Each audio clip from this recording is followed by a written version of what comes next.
Live from downtown Detroit, home of WDIV and Click on Detroit, Local 4 News at 6 starts now. After the first wave of coronavirus, will face masks become the new normal? Dr. McGeorge answers one of the questions we're hearing the most. Education for all. Superintendents reveal how they plan to help students who are falling behind in this time of distance learning. And one Macomb County community is asking the governor to change her executive order when it comes to abortion. All those stories just ahead here at 6. But first, a look at where we stand in the fight against COVID-19. Michigan's death toll is now just below 3,000 as the state accounts for another 164 lives lost and 1,325 newly confirmed cases. The UAW is making it clear it is not okay with sending auto workers back into plants in early May. The union saying in a statement it's opposed to the target some automakers are reportedly considering for restarting production. Also, the state legislature will hold a special session tomorrow morning. They plan to form an oversight committee to review Governor Whitmer's response to the pandemic. Now, the governor's stay-at-home order gives exemptions to any number of things. One of those items is getting more attention tonight. It is. The governor deemed abortion as an essential medical procedure. Local 4's Rod Maloney is live tonight with how one local township board is asking the governor to change that. Rod. Yes, Kimberly, you know, we've heard a lot about the inconsistencies in the governor's extended stay-at-home order. One of the things that people have said is that, well, you can smoke grass, but you can't mow it. But then there's also this issue of abortion, and Shelby Township has decided to weigh in. The governor's executive order states this issue in the positive, quote, licensed medical providers have the responsibility to use their best clinical judgment to determine whether procedures are necessary to preserve the health and safety of their patients such that the procedures should not be postponed. Among the exemptions, abortion. In fact, in interviews and news conferences since her original order, the governor made it clear that she views abortion as a life-sustaining procedure. It doesn't make any sense. To pro-life Shelby Township Supervisor Rick Stathakis, you need to look at it in the negative. It's inconsistent and it's not fair. So he wrote a resolution the Shelby Township Board unanimously approved last night, demanding the governor change course. If a hip replacement endangers everybody's health, so does abortion. And he asks her to please close the loophole and make sure that these procedures are not contributing to an increased burden of our healthcare system and also the spread of COVID-19. In the end, though, it's a political battle on both sides. The governor's office today saying there are no plans to change course here. She's using this as a political tool. Here we are in a pandemic, and she's playing politics with something she should not be doing.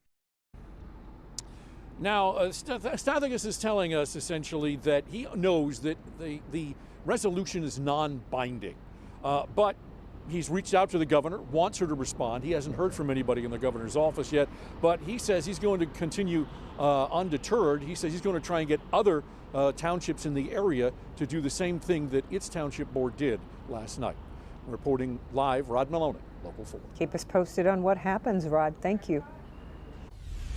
Well, after all this time, new questions just keep coming in on the coronavirus. Dr. Frank McGeorge has been working very hard to answer the ones that keep popping up, some of them new, some old issues that still are on people's minds. So among them, Doc, will masks become part of our new normal? Well, you know, that's a really interesting question. And I think there are a lot of changes that will come out of this. The polite handshake, it's probably going to be replaced with some contactless greeting. And the use of masks may become more acceptable. You know, in many other countries, the use of masks is really very common, in particular as a respectful courtesy to people around you when you might have a mild respiratory infection. Nonetheless, it never really caught on in America, but attitudes, of course, can change. Mask use in public is now commonplace. They've become standard gear for network correspondents and everyone else when they're out in public. The question is, will mask use be recommended as we move beyond this first wave of COVID-19 infections? Ordinary masks, either the paper ones chemotherapy patients might routinely wear or homemade cloth masks, are really only effective at preventing the person wearing the mask from infecting those around them. They are far less useful at protecting the wearer. However, when it comes to the SARS-CoV-2 virus, until we have a clearer understanding of the amount that someone is infectious either before showing symptoms or without symptoms, it will be a good idea for everyone to do their part in public and continue to slow any spread, and simple masks can help. Depending on how much of a second wave we have or how much resurgence we see in the fall as flu season naturally picks up, ongoing mask use, especially in public indoor spaces or on mass transit, and once mask supplies catch up with demand, might make sense going forward. Now, I wouldn't expect mask use to be required, but as a voluntary courtesy to the people around you, it can help reduce the chances of you spreading your germs when you're sick. But it's also just as important to remember, masks are not perfect. They are not a shield of invincibility. The protection they offer is modest, but it is not insignificant either. So you see us wearing them through the summer and into the fall? Interesting point, and I think it really depends on how much of a second wave we see after the stay-home restrictions are lifted. Honestly, I think it would make sense to ask people to wear masks for a while initially until we really get a bead on whether cases begin to pick up when we begin to interact more closely again. So it is something that I think should be on everyone's mind, and it may be an important public health move going forward. Yeah, and making sure there are enough of them available to everyone. Yeah. All right, Frank, keep the questions coming, and he will keep working on getting you answers. All right, well, throughout our newscasts today, we are devoting time to figuring out how to keep children from falling behind during this time of distance learning. Yeah, our Paula Tutman has put together a roundtable of 13 educators to get a roadmap of how teachers are already working to get the kids caught up. Isn't it fun? This is what remote or distance learning looks like for much of the Rochester Community School District. I'm so proud of you guys. And it got the blood pumping. In Romeo, this is a family of a mom who works at home but has to eke out moments to also teach at home. This is great enrichment. Write a paragraph or write a page, but who's checking it? For a young man named Adrian who lives in Pontiac but goes to school in Clawson, this is his school day. How much remote learning has he, his brothers, and friend participated in? I just haven't really been doing anything. Remote or distance learning is different depending on zip code, economics, and access, and it highlights the importance of education for all. At our Education Roundtable, we talked to 13 decision makers from culturally and economically diverse districts. I'd also like to say that we're not over. This is not over. We're not through this. As a system, we need to think about what school is going to look like in August and September. What happens if we have a bloom of the virus in October and we're back to remote learning? Behind laptops, cell phones, and yes, some drive-bys, teachers have become invisible essential workers, struggling in some cases to attend to their own children and sick relatives, while also still reaching out to their students so they don't get lost. Those educators in the classroom know what their students need most.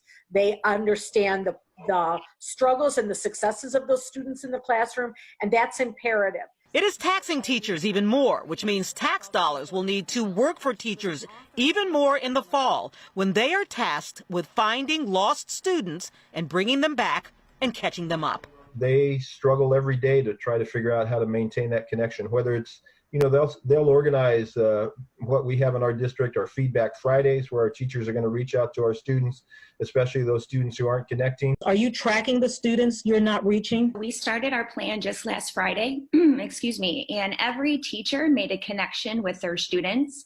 And they're actually even keeping track if that parent needs a mailing packet, if they can access our Learning Hub online, or if they need us to drop off materials as well. Yes, curriculum is important. And also curriculum, we have provided, whether it's instructional packets or online instruction to our students, but how do we continuously just connect with their social well-being? What we are experiencing now paves the way for blended or hybrid learning, a morphed education system where schoolhouses are only part of the system of organized learning. Do I think we can reach our children? Sure, I do. I think this gives us an opportunity, and to Dr. Leopold's point, sure, looking forward, we absolutely need to look at equity, weighted funding, and all of those types of issues. And that is the next big story, whether or not centralized buildings or places of learning will even be able to open in the fall. So join us again at 11 because we're going to take a look at what education and remote learning might look like in September, October, and beyond, guys. It's been such a good drill down. All right, Paula, we'll see you again tonight at 11. Stories, Paula. All right, COVID-19 is having a disproportionately devastating impact on the Black community, and nowhere is that more evident than Wayne County, the most diverse county in Michigan. While a state task force led by the Lieutenant Governor seeks solutions, today some local leaders in the Black community held a town hall. Larry Spruill takes us inside. The coronavirus is exposing a lot of issues and concerns within the African American community. That's because most of the positive coronavirus cases and deaths are African Americans. But many say there are a lot more issues than that. Several leaders representing various occupations discussed important issues with the Black community during a Facebook town hall meeting Thursday. Dr. and Deputy Health Officer Jennifer Floyd addressed the impact coronavirus is having on the Black community. It is very clear that we are being hit a lot harder by this disease. And also we know people 65 and older make up the majority of those cases. I want to make it very clear that young people are not immune to this, so they have to play it safe and follow the same exact measures as everybody else. Wayne County Executive Warren Evans also outlined the effect this crisis is having on Black businesses. African-American businesses, small businesses, our small businesses, they're usually neighborhood businesses, and we are going to have a tough time bouncing back from this. Bishop Edgar Van with Second Ebenezer Church says the stay-at-home order is forcing Black churches to think outside the box. The technology that we are using is now available to everyone, and so the church has embraced technology in ways in which you would never think that they have. Now every church has to look at itself and to realize it's not about positions, it's not about titles. It's got to go beyond a song, a sermon, and a shout. Meanwhile, many are hoping that we will all learn something from this crisis when it's all over. Shame on us if we come out of this and allow the same conditions to go forward. Reporting in Detroit, Larry Spruill, Local 4.